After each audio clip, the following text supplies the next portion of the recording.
In the world of glittering galas and whispered power deals, one quiet act shatters the illusion of safety.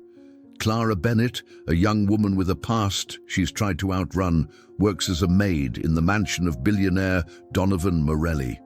On the night of his grand annual ball, she notices something deadly in the drink of his 10-year-old son, Leo, and stops him from taking a single sip. In an instant, she becomes both hero and suspect, caught in a dangerous web of secrets, ambition, and betrayal inside a house built on appearances. But as Clara and Leo grow closer, their bond will force Donovan to confront a truth he's spent years avoiding. Family isn't always blood. Stay with us to see how courage and loyalty can bloom where no one expects them and change lives forever. Clara Bennett had been invisible all her life, but that night she was more than unseen. She was beneath notice. Her hands moved with learned precision, balancing the sterling tray as if it weighed nothing, even though every step felt like walking a tightrope between worlds that weren't hers. The guests at the Morelli Foundation Gala were polished, predictable in their arrogance, and utterly detached from anything outside their inner circle. Clara knew better than to look too long, speak unless spoken to, or exist beyond the utility she provided. But it wasn't arrogance that filled her chest with static that night. It was the sudden, acute awareness that she didn't belong. And yet, from her place near the head of the table, her eyes flicked instinctively toward the boy in the tailored navy suit. He looked lost in plain sight, his posture rehearsed, like someone had told him exactly how to sit and smile and behave, everything but how to feel. Then Clara saw it, a shimmer on the surface of his wine glass, not the usual condensation or light, but something wrong, oily, subtle. Her nose caught the faintest bitter sweetness, an almond-like trace that didn't belong. Her heart seized in her chest. For a breathless moment, everything inside her stilled. Clara's feet moved before she had time to think. The tray slipped sideways in her hand, metal clanging against the table's edge, glass tilting. She didn't scream. She didn't shout. She acted. The goblet meant for the boy's small hands was knocked from its pedestal and shattered across the marble floor.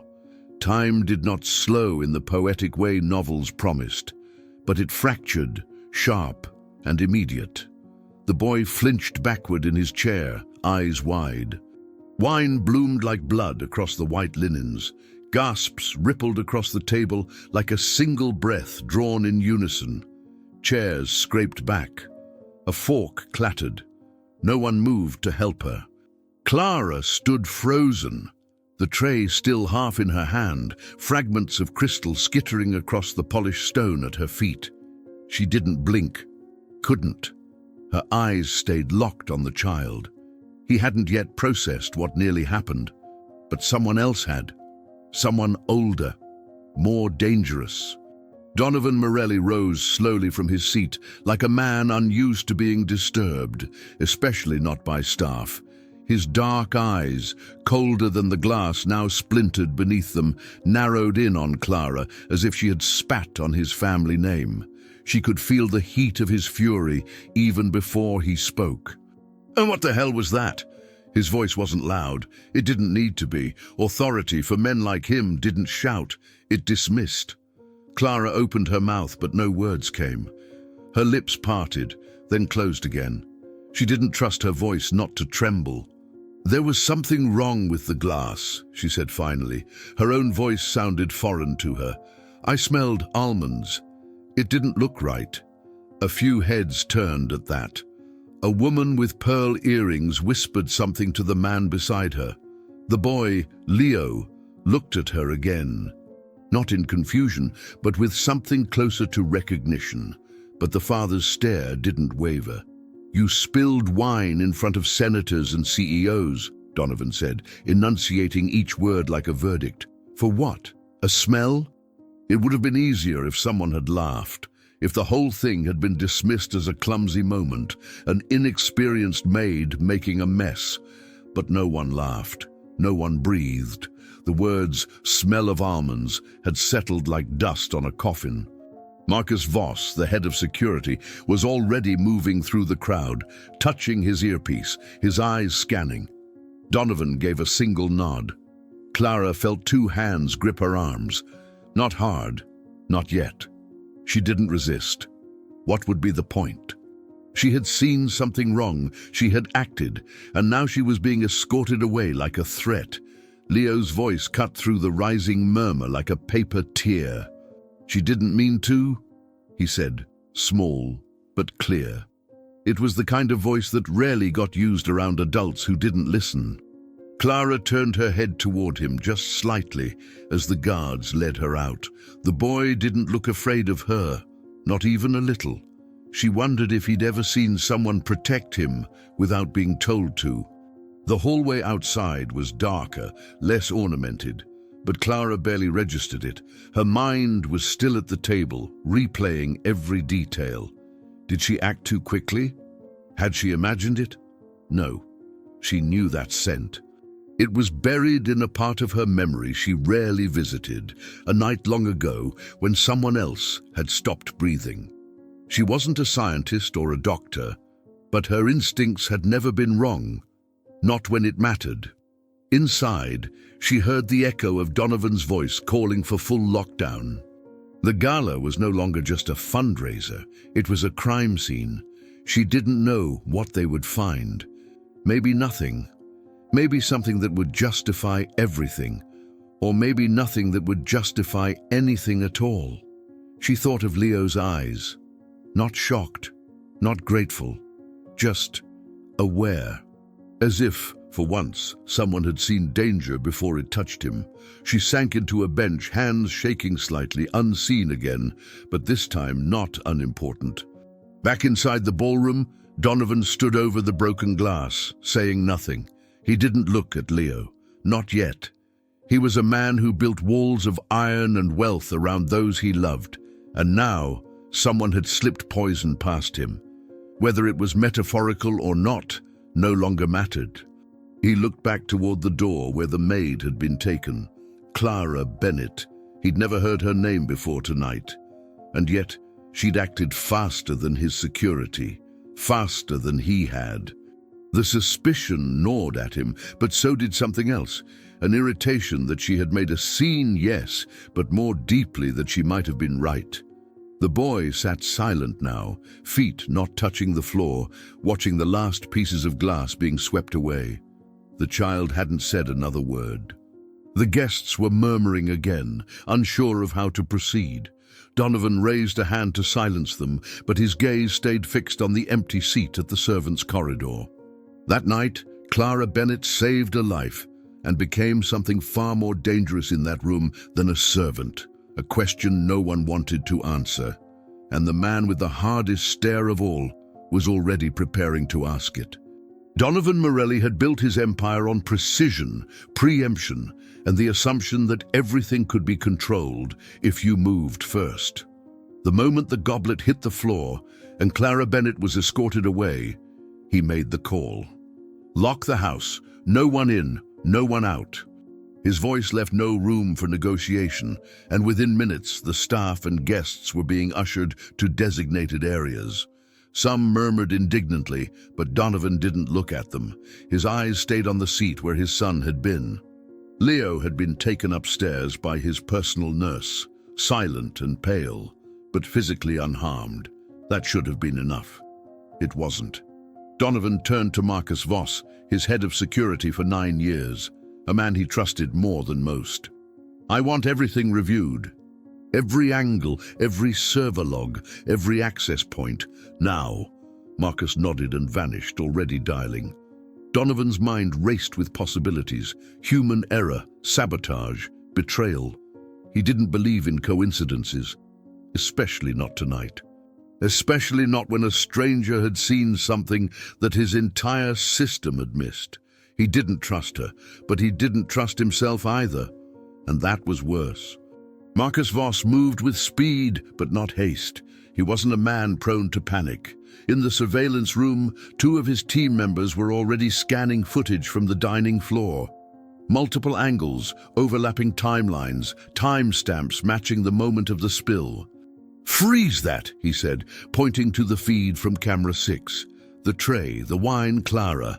But something was off. The angle from camera 6 should have caught the full table. Instead, a decorative floral arrangement obscured half the frame. Camera 2 had an overhead view, but in that moment, the feed blinked. Half a second lost. "That's not a network issue," Marcus muttered. He narrowed his eyes. "Run me everything from the service corridor. 10 minutes before and after." They complied. On screen, trays passed in quick succession, too quick. One tray, then another identical one. And yet the markings on the napkins were off. Slightly, subtly, but deliberately. "2 trays for the same seat," he said. "One with wine, one without." His jaw tightened. "Pull staff logs. Find out who prepped which tray." He stared at Clara's face on the screen. She hadn't hesitated. That was what troubled him. People who lie hesitate. People who fake heroism look around first. Clara had seen, and she'd moved like someone who knew exactly what that smell meant. Meanwhile, in one of the rear rooms turned makeshift holding space, Clara sat on a cushioned bench, her back straight, but her hands clenched tightly in her lap. She had answered the same question 5 different ways to 3 different men in suits who didn't give their names. She wasn't crying. That would have made her seem weak. She wasn't angry either, not yet. She was cold, distant, but attentive. When the last man left, muttering something about possible drug interference, she let out the breath she hadn't realized she was holding. Her thoughts didn't swirl, they drilled. How had it gotten there? Why that boy? Why tonight? The idea that someone had done it to frame her, someone who knew she wouldn't be believed, felt almost too cruel to entertain. But her instincts hadn't failed her. They never had. Still, surrounded by marble, men in suits, and the echo of judgment, Clara wished she could fold herself back into invisibility. Not vanish entirely, just enough to slip between the cracks. It was something she'd mastered growing up. Tonight had made her visible in the worst way. And now she was surrounded by eyes that didn't see her, only what they expected her to be. Upstairs, in Leo's room, a different kind of silence had settled. The nurse tried coaxing him with juice, crackers, small talk. He ignored it all. Curled in the armchair by the window, still in his stiff little suit, Leo sat holding his hands together in his lap as if to keep them from shaking. He hadn't spoken since being taken from the ballroom, not until Donovan entered the room. Leo didn't look at him. "You're safe," Donovan said, as if that should be enough. But Leo's mouth barely moved when he finally whispered, "She saw it." Donovan frowned. "Who?" "The maid. She saw something wrong. She protected me." The boy's voice was flat but certain. Donovan paused, registering the tone. Not frightened, not dramatic, just factual. "You're sure?" "Yes." Donovan crouched down to meet his son's eyeline. "Do you remember anything else?" Leo shook his head, then finally looked up. "People only protect you if they think you matter," he said, then looked away again. Donovan stood slowly, absorbing the words like a slap to the soul. His son hadn't cried, hadn't panicked. He had assessed, just like his father. And what he'd seen was not fear in Clara. It was choice, purpose, and something else entirely. Marcus returned to Donovan's private office an hour later, footage cued and stills printed. "We have blind spots," he said flatly. "Camera angles blocked, one feed spliced, and duplication of serving trays." Donovan scanned the evidence quickly, his lips pressed tight. "And the girl?" "The tray she carried was not the one prepped for that table," Marcus replied. "Someone switched them, deliberately. The poison was in the second glass, the one she knocked over, not hers." Donovan didn't answer right away. He stood by the window, the Boston skyline behind him like a silent jury. "You trust her?" he asked. "No," Marcus said honestly, "but I don't distrust her the way I do others." That made Donovan turn. Meaning? She didn't flinch. She didn't look for a way out. She acted like someone who recognized what was in that glass. Marcus held out a paper file. Clara's background: arrest at 17, foster care, disappearance from the system for 2 years, re-emergence with a forged diploma and spotless employment trail. She's seen more than we'll ever know, and someone used that history against her. Donovan took the file without comment. But the seed of something had already taken root, a sense that whatever threat had entered his house tonight hadn't come from Clara, but it might leave because of her. And so the night wore on, under lock and key. No one had left, yet trust had already departed. Clara remained under suspicion, though her silence began to speak for her in ways that words couldn't. Leo refused food, refused sleep, but murmured once more, clearly enough for his nurse to repeat it later, "She saw. She protected me." The phrase repeated like a riddle among the security team, among the staff, in the quiet corridors where no cameras reached. The house, once a fortress of control, now trembled with quiet doubt. Donovan paced his study alone, Clara's file on his desk.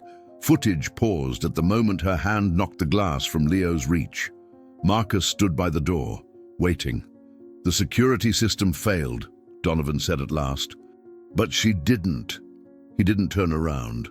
"No," Marcus agreed after a beat. "She didn't." But outside the study walls, Clara sat in her room like a ghost, halfway between threat and martyr, wishing she could disappear again, something she had spent her entire life perfecting. And now, for the first time, disappearing wouldn't save her. Being seen might be the only thing that would. By morning, Clara Bennett was allowed to leave the makeshift holding room, but her freedom was cosmetic. She wasn't told directly she was still under suspicion. That would have been too honest for this house. Instead, she was given a uniform to change into, handed her work schedule as usual, and escorted back to the service wing by a guard who didn't say a word, but stood too close. The message was clear. She was not free, just watched. The other house staff looked at her with mixed expressions: curiosity, fear, and something else she knew too well, the urge to distance themselves from someone who had been burned. No one wanted to catch whatever it was that had marked her. So Clara did what she'd always done in such places. She folded herself into quiet corners and became useful. The laundry room was still, the hum of machines barely noticeable as she folded linen after linen with precise movements, anchoring her thoughts in something she could control. There was no room in her mind for anything else. Not the poisoned wine, not the cameras, not the way Donovan Morelli had looked at her like she'd dared interrupt a world she didn't belong to. What she didn't know, what no one knew, was that Leo Morelli had been watching too. Slipping away unnoticed wasn't something he'd learned by accident. It was a survival skill he'd picked up from being too often dismissed, too often discussed like a file instead of a child. He knew where the guards rotated, where the staff was too tired to pay attention. By the time Clara noticed the soft scuff of dress shoes behind her, Leo was already standing in the doorway. He said nothing. His hair was still parted carefully, his suit a size too small at the cuffs, like no one had thought to update it recently. Clara turned, startled at first, then confused, not because she didn't know who he was, but because she didn't understand why he was there. There were no guards, no nurses, just him and her. He didn't ask if she was okay. He didn't thank her. Instead, he walked to the bench where the folded sheets were stacked and sat down beside her, knees drawn slightly inward, back straight, hands in his lap, like he was waiting for something. Or maybe like he didn't want to be alone anymore. They didn't speak, not right away. Clara resumed folding, slowly. She watched him out of the corner of her eye, trying to measure the silence between them, not because it was awkward, but because it was charged, like something was being said without sound. Leo didn't fidget. He didn't look away. He just watched her hands move over and over, smoothing the cloth with the same tenderness she'd once reserved for her younger sister years ago. She wondered if he had siblings. She wondered if he had ever seen someone not flinch around him, someone who didn't see his last name before his face. After several minutes, Leo reached into the inside pocket of his jacket and pulled out a small, folded piece of paper. He didn't hand it to her. He placed it on her knee gently, like he wasn't sure if it would be welcome. Clara hesitated, then picked it up. Inside was a drawing, pencil on thick cream paper, a goblet cracked clean down the middle, and beside it, drawn with faint yellow strokes, a sun. She didn't ask what it meant. She didn't have to. Her throat tightened anyway. The paper trembled slightly in her hand, though she kept her expression still. Clara stared at the drawing a moment longer, then folded it back carefully, tucking it into her apron without a word. Leo watched this with intense focus, as if what she did with the drawing mattered more than anything she could say. Finally, she looked at him. Really looked. "Why did you come here?" she asked softly. Not demanding, not accusing, just asking. Leo looked down, his fingers curling slightly against the edge of the bench. "No one asked if I was scared," he said, his voice barely above a breath. "You looked scared for me." Clara blinked slowly. She hadn't known it showed. She hadn't meant for it to. But maybe that's what he'd seen. Not fear of him, fear for him. It wasn't a grand moment. No music, no resolution. But something passed between them in that instant. A quiet, unspoken agreement that they saw each other. Not roles, not labels, just people. Scarred in different ways, but both still bleeding beneath the surface. And maybe that was enough to begin something that didn't have a name yet. Unbeknownst to them, Donovan Morelli stood farther down the corridor, silent and unmoving.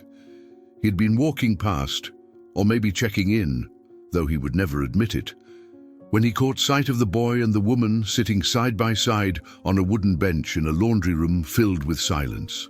It should have been a strange image, a billionaire's son next to a housemaid still under suspicion, but what caught Donovan wasn't the strangeness, it was the stillness. Leo hadn't sat that quietly with anyone since he was 4. He hadn't lingered in any room, let alone sought someone out. And yet, here he was, sitting beside her as if it were the most natural thing in the world. Donovan's jaw tensed. He didn't like not understanding things, especially not things involving his son. Clara's file was still on his desk, her arrest record, the lost years, the forged diploma. And yet that woman had earned his son's trust in less than 24 hours, not with promises, not with performance, with silence. It made no sense, and Donovan didn't trust what he couldn't quantify. Back on the bench, Clara continued folding, and Leo leaned back slightly, his posture finally relaxing just a little. The paper with the drawing remained safe in her apron, but something deeper had been exchanged. Something weightless but impossible to ignore. Neither of them needed to say anything else. There was comfort in the quiet, and safety in not having to explain who they were or what they'd been through. The boy who'd spent his life surrounded by guarded rooms and calculated affection had found someone who didn't ask for anything, but gave something real. And the woman who had spent her life hiding had been seen, not interrogated, not cornered, just seen. Behind them, the world of polished wealth and polished lies kept spinning, confused by what was forming in the silence between them. And Donovan Morelli, watching from a distance he couldn't seem to cross, saw what he didn't yet understand. The beginning of a bond that didn't ask for permission. One that would not be easily broken. It started with something small, almost dismissible. Leo's morning medication, a routine that had been unchanging for months, suddenly caused him to vomit within minutes. The nurse, alarmed but trying to maintain calm, reviewed every dosage, every label. Nothing had been altered on paper.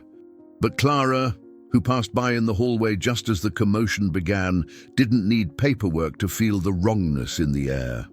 Leo was pale, trembling slightly, eyes wide, not with illness but fear. She met his gaze, and he shook his head just once.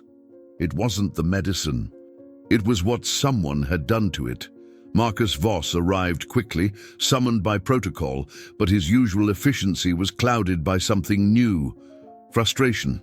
"The logs are clean," he told Clara when she approached. "No unauthorized access. Everything's accounted for."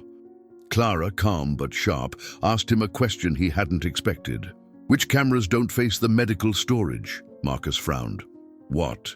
You have zones with no footage, spaces where things get passed between hands without a single recording." For the first time, he looked at her like a colleague, not a liability. "Come with me," he said. They were going to look where no one had dared to before. In the next hour, Clara and Marcus moved through corridors that weren't on any staff map, routes used only by a handful of trusted workers. "These are maintenance loops," Marcus explained, "supposed to be sealed when not in use." But they weren't sealed, not entirely.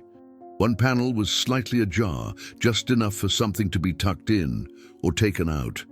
Clara scanned the edges of the vents, the nooks between panels, and then she stopped. Her eyes locked on a barely visible smear on the inside hinge of the access panel. "This was touched recently," she said. Marcus inspected it. "We'll test it," he muttered.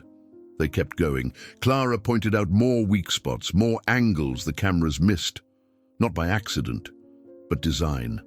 Marcus began to realize that someone had memorized the system, not just to avoid detection, but to manipulate it from within. They ended up outside the wing where Sylvia Hale stayed, a suite far from the guest rooms, untouched by the nightly chaos. Clara hesitated. "This is her side," she said, almost to herself. Marcus raised a brow. "You think she's capable?"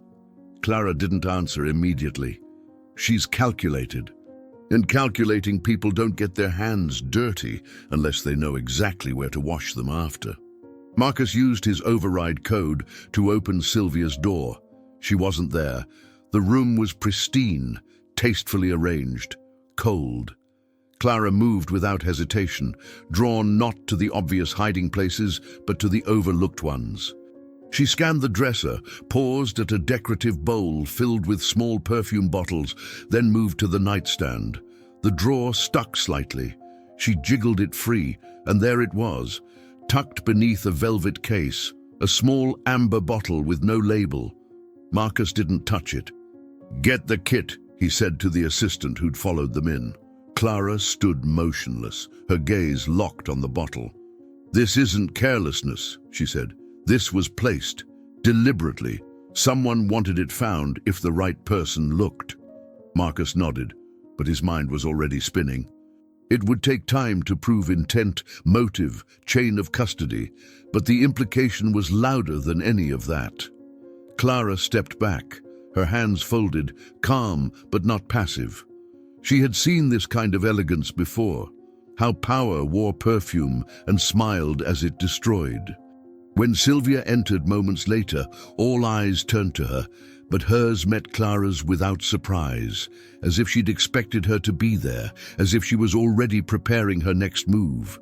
Donovan arrived not long after, flanked by two aides. His expression was unreadable, his jaw tight. Marcus briefed him quickly, sparing no details. The moment the word remedy tampering was spoken, Donovan's composure faltered, just for a breath. His gaze flicked to his sister. "Tell me it's not yours," he said, not as a brother but as a man trying to give logic a final chance before it snapped. Sylvia smiled, not sweetly, but with the cruel poise of someone who'd never been caught until now. "I don't micromanage pills," she said coolly. "Perhaps your systems aren't as secure as you believed." Donovan didn't respond. Clara watched him struggle with the truth he didn't want to see. She knew that look, the face of someone betrayed by blood and trying not to collapse under it. Finally, Clara stepped forward. She didn't shout. She didn't accuse. She simply spoke with the clarity of someone who had no more interest in lying for anyone's comfort. "You want an empire," she said, locking eyes with Sylvia. "But you don't know how to protect what's fragile." The words hit harder than shouting ever could. Sylvia blinked once, but her mask held. Donovan turned toward Clara sharply, as if he'd forgotten she was in the room. But now she was impossible to ignore. She wasn't just the maid who had caused a scene. She was standing in his home, speaking a truth no one else dared say, and doing it without fear. Sylvia scoffed, reaching for her clutch. "Are we done here?" she asked. Marcus stepped forward. "We'll need to retain your suite for inspection." She gave him a sharp look but didn't argue. Donovan said nothing. His silence was louder than a verdict. Clara didn't press. She knew better than to expect immediate justice. This wasn't about winning, it was about making the lie visible, and now it was. Sylvia turned on her heel and walked out. Clara remained in place, her posture neither proud nor defiant, just firm. She didn't flinch. Marcus glanced at her, nodding once in acknowledgement, not approval, but respect. Donovan lingered, his thoughts unreadable, caught in the space between guilt and disbelief. He had been warned, not by evidence, but by the one person who hadn't asked for anything. And now she had looked his sister in the eye and said what he couldn't. Outside the room, as the door closed behind Sylvia and her silence, a new kind of quiet settled. It wasn't peace, it wasn't resolution, but it was something different. Tension had shifted, lines had been drawn, and while Donovan still resisted the full weight of what stood before him, Clara had done what no one else had. She had named it. She had refused to pretend loyalty and protection were the same thing. For the first time in years, she hadn't backed away when challenged by privilege. She'd stood her ground, and though she didn't know what would happen next, whether she'd be thanked, dismissed, or blamed, she didn't regret it, because someone had put poison in a child's veins and hidden behind power to do it. And someone had to call that out for what it was. Clara had. She didn't look at Donovan again. She didn't need to. She had said what needed saying, and now the weight of truth was his to carry. Leo had always been a quiet child, but not the kind people called shy. His silence wasn't timidity, it was habit. A practiced armor forged by years of being spoken about rather than spoken to. The days following the poisoning left Donovan busier than ever, trying to contain public whispers and internal threats. But Leo remained still, and more drawn to Clara with each passing hour. He didn't ask permission anymore to seek her out. He simply showed up. Sometimes it was during her tasks, sometimes just after. He wouldn't speak at first. He'd sit, observe, mimic her folding, her sorting, her gentle tidying. Eventually the silence would stretch enough for a sentence to fall from him like a stone into water. "My mum used to hum. You don't hum." Clara didn't correct him. She didn't offer sympathy either. She just kept folding. It became a rhythm between them, her presence giving him space, her quiet allowing his voice to surface. His confessions came not as burdens, but as facts spoken without drama. "Dad doesn't sit at dinner unless people are watching. The big table's too long. My food gets cold. Sometimes I pretend I'm just visiting this house." Clara never told him it would be okay. She never lied like that. Instead, she listened in a way that made him feel as if each word mattered, even the incomplete ones. It wasn't that she was trying to fix him, it was that she let him be as he was, which, to a boy like Leo, was rarer than love. Over the next few days, the conversations moved from words to paper. The first time she found a note, it was tucked between the pages of a book left on the servant's bench. Just 6 words, scrawled in uneven handwriting. "You didn't look scared. Why?" She hadn't known what to do with it at first. So she folded it neatly and placed it in her pocket close to her chest. The second came 2 days later, slipped under her tea mug. "You remind me of my mom, but you don't shout. Clara's fingers lingered on that one longer. She imagined what kind of mother Leo remembered, and what kind of pain lived in that but. The third note came hidden in the folds of a freshly laundered pillowcase. Can you stay longer next time? Clara didn't reply in writing. She answered by showing up the next day and the next and the next. The notes became a language between them. Leo didn't expect replies. Clara didn't promise anything, but something about the exchange made her feel tethered to something real again, something that wasn't just survival.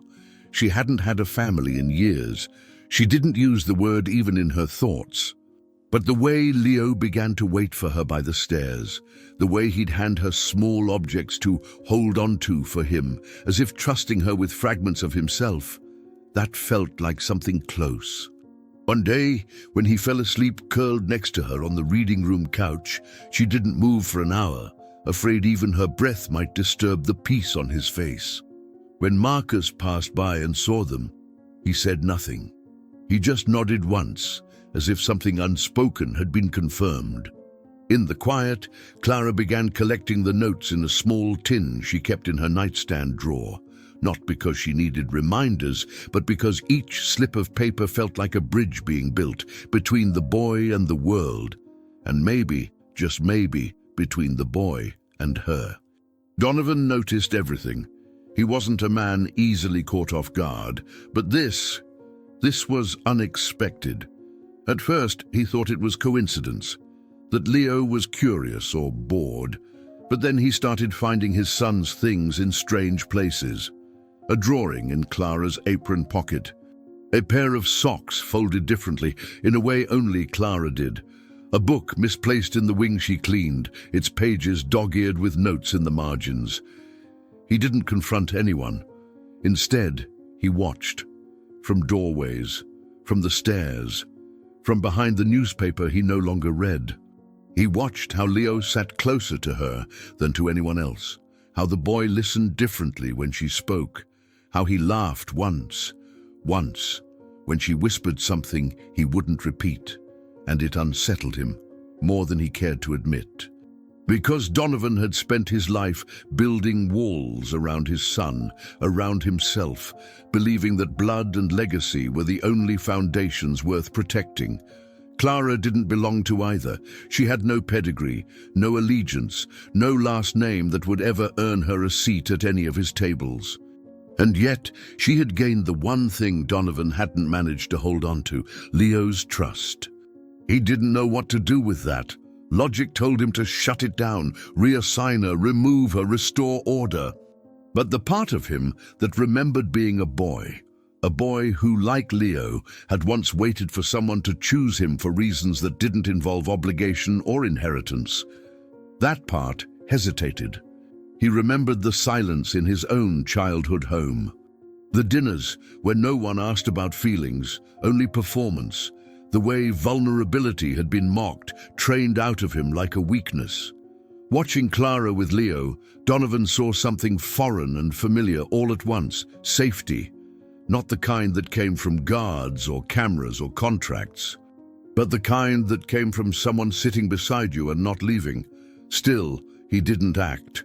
He didn't speak. He stood in the space between decision and denial, clinging to rules that had always served him, but suddenly felt useless. He told himself he was observing, evaluating.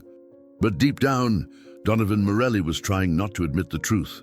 The woman his world said he shouldn't trust had become the only one his son seemed to need. And so the days passed, quiet and heavy with meaning. Leo kept writing. Clara kept folding each note into the creases of her life, carrying his words like sacred threads. Donovan remained at a distance, always close enough to witness, never close enough to interfere. He didn't know what would happen next. He didn't know if this bond would collapse or solidify or lead to something he couldn't control. But he felt the shift, the slow erosion of the lines he'd drawn between servant and family, outsider and protector. In the stillness, in the notes, in the way Leo leaned into Clara's presence like sunlight he'd never felt before, a promise was forming. One neither of them spoke aloud, one neither of them dared name. But it was there, and for now, it was enough. Sylvia's absence was not loudly acknowledged, but it echoed in ways silence never could. The mansion, once braced like a courtroom waiting for judgment, slowly exhaled. The tension that had hung in the air, sharp, rigid, invisible but present in every interaction, began to dissipate. Clara noticed it first, not through grand gestures or announcements, but in how the staff began to speak to her without guarded tones, how their eyes no longer scanned her for faults. Marcus nodded when they crossed paths now, a small but telling shift. But more than anyone, it was Leo who transformed. He no longer hovered near doorframes or waited for her in the shadows. He came to her openly, confidently. At first during tea breaks, then during library hours, then during the time usually reserved for his father's structured enrichment. Donovan didn't protest. He watched instead from a distance as his son laughed, truly laughed, for the first time in months. The boy's voice, once hoarded like a precious resource, now spilled into short stories, questions, and sudden bursts of joy. Clara had never claimed a place in this house, but somehow she was becoming its rhythm. The library became their shared space, not officially, not by rule, but by ritual. Leo would meet Clara there most afternoons, bringing a book he sometimes pretended to read, just so he could sit beside her. Sometimes he asked her to read aloud. Sometimes he just wanted to be near. Clara adapted without explanation. She didn't hover or dote, didn't praise or correct him. She let him lead. In turn, Leo began talking about things no one else had known to ask. He told her about the birthday party that never happened, about the nanny who left without saying goodbye, about the dreams he had that woke him up, not from fear, but from the ache of wanting something different. And he told her about his mother, in fragments. Not the tragic version people whispered about, but the real one.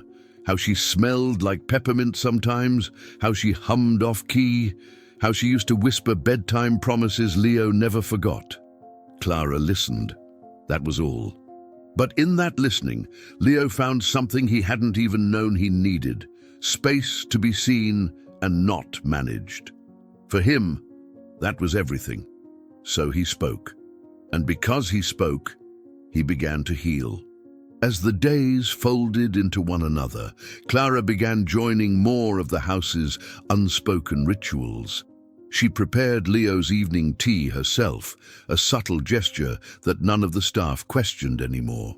She sometimes walked with him in the garden, careful not to lead, just to match his pace.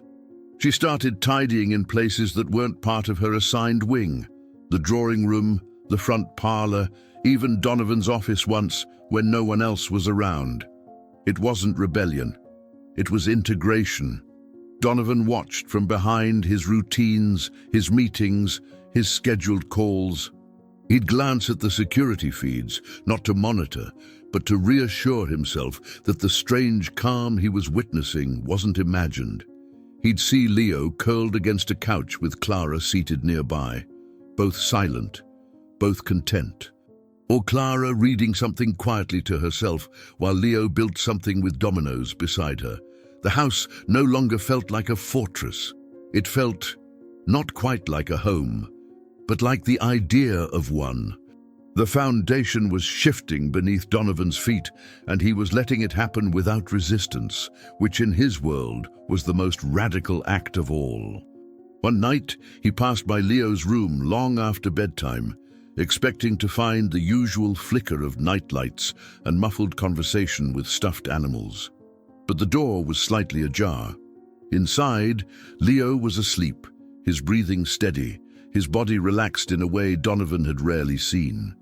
Clara wasn't there, but her presence lingered, in the soft blanket folded at the foot of the bed, in the small tin box on the nightstand, and in the faint scent of the herbal tea she'd left behind.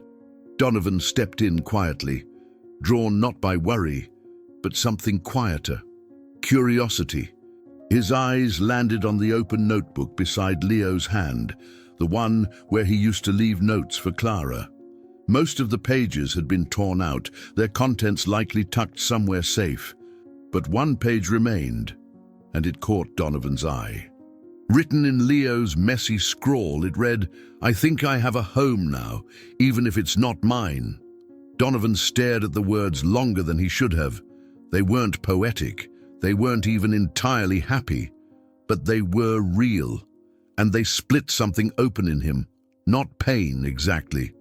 More like recognition or guilt or both. He sat on the edge of the bed, careful not to wake Leo.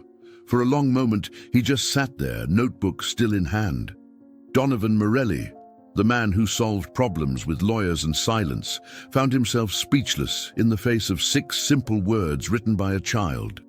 He didn't know how to process the fact that his son, the heir to his empire, felt like he didn't belong in his own home, and that it took a woman with no surname worth noting to make him feel safe. Clara had done it without demanding space, without seeking credit. She had changed everything by simply being there, not forcing, not fixing, just choosing to stay. Donovan had built the house to protect. She had walked into it and somehow taught it how to breathe. That realization sat with him like a weight and a blessing. He placed the notebook back down, stood, and pulled the blanket up over Leo's shoulders before leaving the room. He didn't say a word. He didn't need to. The truth was already written in the spaces between them.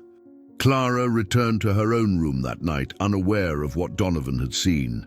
But she noticed the change the next morning. A softening in his voice when he asked about Leo's schedule. A pause in the way he looked at her. Not suspicion, not curiosity, but something more searching. Something real. She didn't ask what it meant. She didn't have to. In the absence of Sylvia, in the presence of new silences, the house was no longer reacting. It was responding. Leo spoke more now and wrote less. And Clara, the woman who had arrived here to hide, was now at the center of a story unfolding without instruction. No declarations had been made, no promises spoken aloud. But Donovan had seen the notebook, and something in him had cracked open, not broken, reformed. And for the first time in years, the Morelli house didn't feel like a legacy trapped in marble. It felt like something closer to healing, something alive, something breathing again. Sylvia's absence was not loudly acknowledged, but it echoed in ways silence never could. The mansion, once braced like a courtroom waiting for judgment, slowly exhaled. The tension that had hung in the air, sharp, rigid, invisible but present in every interaction, began to dissipate. Clara noticed it first, not through grand gestures or announcements, but in how the staff began to speak to her without guarded tones, how their eyes no longer scanned her for faults. Marcus nodded when they crossed paths now, a small but telling shift. But more than anyone, it was Leo who transformed. He no longer hovered near doorframes or waited for her in the shadows. He came to her openly, confidently. At first during tea breaks, then during library hours, then during the time usually reserved for his father's structured enrichment. Donovan didn't protest. He watched instead from a distance as his son laughed, truly laughed, for the first time in months. The boy's voice, once hoarded like a precious resource, now spilled into short stories, questions, and sudden bursts of joy. Clara had never claimed a place in this house, but somehow she was becoming its rhythm. The library became their shared space, not officially, not by rule, but by ritual. Leo would meet Clara there most afternoons, bringing a book he sometimes pretended to read, just so he could sit beside her. Sometimes he asked her to read aloud. Sometimes he just wanted to be near. Clara adapted without explanation. She didn't hover or dote, didn't praise or correct him. She let him lead. In turn, Leo began talking about things no one else had known to ask. He told her about the birthday party that never happened, about the nanny who left without saying goodbye, about the dreams he had that woke him up, not from fear, but from the ache of wanting something different, and he told her about his mother in fragments. Not the tragic version people whispered about, but the real one. How she smelled like peppermint sometimes, how she hummed off-key, how she used to whisper bedtime promises Leo never forgot. Clara listened, that was all.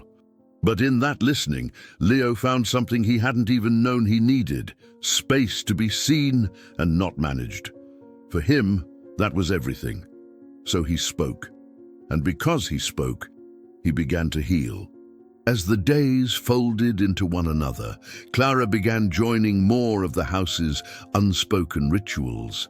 She prepared Leo's evening tea herself, a subtle gesture that none of the staff questioned anymore. She sometimes walked with him in the garden, careful not to lead, just to match his pace. She started tidying in places that weren't part of her assigned wing: the drawing room, the front parlor, even Donovan's office once, when no one else was around. It wasn't rebellion. It was integration. Donovan watched from behind his routines, his meetings, his scheduled calls.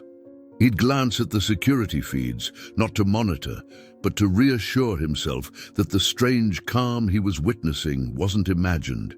He'd see Leo curled against a couch with Clara seated nearby, both silent, both content. Or Clara reading something quietly to herself while Leo built something with dominoes beside her. The house no longer felt like a fortress. It felt not quite like a home, but like the idea of one. The foundation was shifting beneath Donovan's feet, and he was letting it happen without resistance, which in his world was the most radical act of all. One night, he passed by Leo's room long after bedtime, expecting to find the usual flicker of nightlights and muffled conversation with stuffed animals. But the door was slightly ajar. Inside, Leo was asleep, his breathing steady, his body relaxed in a way Donovan had rarely seen. Clara wasn't there, but her presence lingered, in the soft blanket folded at the foot of the bed, in the small tin box on the nightstand, and in the faint scent of the herbal tea she'd left behind. Donovan stepped in quietly, drawn not by worry, but something quieter: curiosity. His eyes landed on the open notebook beside Leo's hand, the one where he used to leave notes for Clara. Most of the pages had been torn out, their contents likely tucked somewhere safe. But one page remained, and it caught Donovan's eye. Written in Leo's messy scrawl, it read, "I think I have a home now, even if it's not mine." Donovan stared at the words longer than he should have. They weren't poetic, they weren't even entirely happy, but they were real, and they split something open in him. Not pain, exactly. More like recognition or guilt or both. He sat on the edge of the bed, careful not to wake Leo. For a long moment, he just sat there, notebook still in hand. Donovan Morelli, the man who solved problems with lawyers and silence, found himself speechless in the face of 6 simple words written by a child.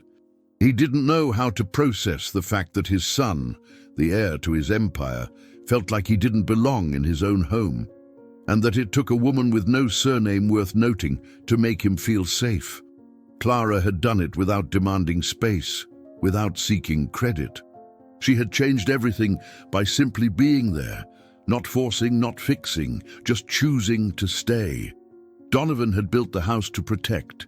She had walked into it and somehow taught it how to breathe. That realization sat with him like a weight and a blessing. He placed the notebook back down, stood, and pulled the blanket up over Leo's shoulders before leaving the room. He didn't say a word. He didn't need to. The truth was already written in the spaces between them. Clara returned to her own room that night, unaware of what Donovan had seen. But she noticed the change the next morning. A softening in his voice when he asked about Leo's schedule. A pause in the way he looked at her. Not suspicion, not curiosity, but something more searching, something real. She didn't ask what it meant. She didn't have to. In the absence of Sylvia, in the presence of new silences, the house was no longer reacting. It was responding. Leo spoke more now and wrote less. And Clara, the woman who had arrived here to hide, was now at the center of a story unfolding without instruction. No declarations had been made, no promises spoken aloud. But Donovan had seen the notebook, and something in him had cracked open, not broken, reformed. And for the first time in years, the Morelli house didn't feel like a legacy trapped in marble. It felt like something closer to healing, something alive, something breathing again.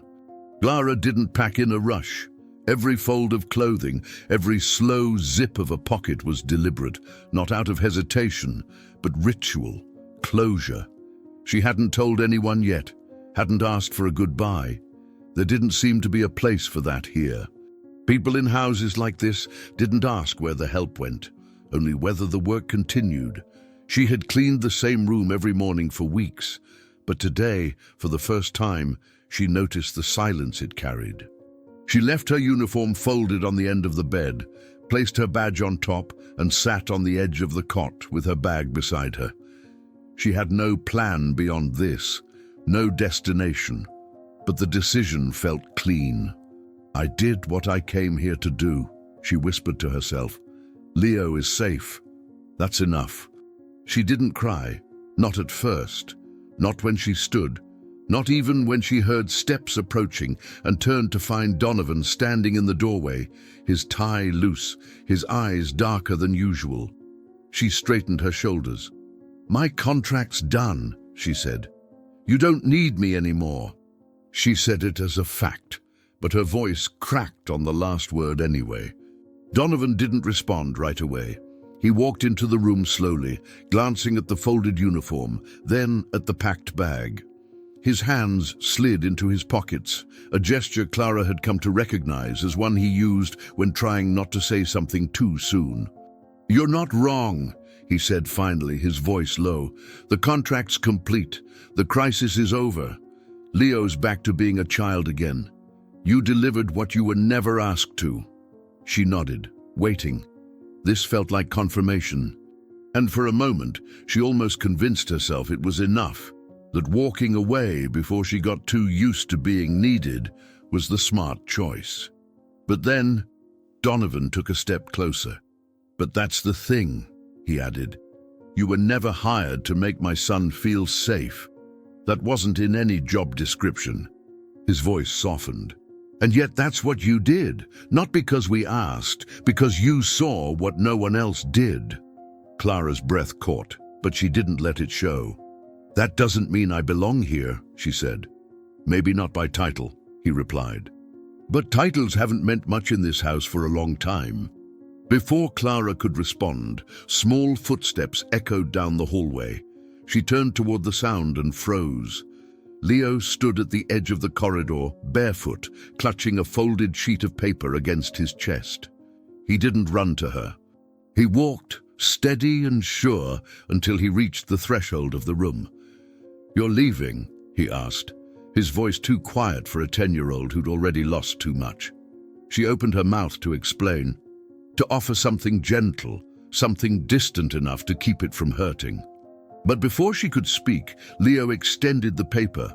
Clara took it with trembling fingers and unfolded it slowly. Inside, scrawled in large, uneven letters with a blue marker, were the words, "Stay, Clara, not as staff, as someone who's ours." Her vision blurred almost instantly. She blinked, once, twice, then let the tears come. For the first time since arriving, she didn't try to hide them. She just cried, not from grief, not even from relief, but because someone had asked her to stay, not for what she did, but for who she had become. Donovan watched the scene unfold, his jaw tightening as he swallowed emotion he'd spent years training out of himself. When he spoke again, it wasn't rehearsed. It wasn't filtered through the voice of a CEO or a guardian of legacy. It was a man, unguarded. "This house," he said slowly, "used to be made of gold and fear. People came here to impress or to survive, not to live." He looked at Clara, really looked. But maybe it's time it becomes something better, something warmer, something real. His voice cracked slightly, but he didn't hide it. If you stay, it won't be as staff, not anymore. He turned to Leo, then back to her. It'll be as part of what we're building here, together.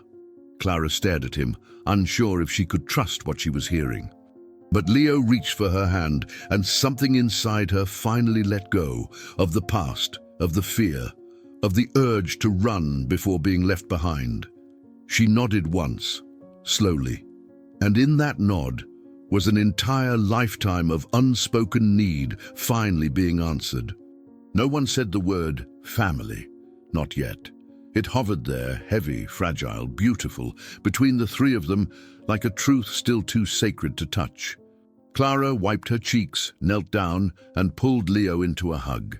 He didn't flinch, didn't pull away.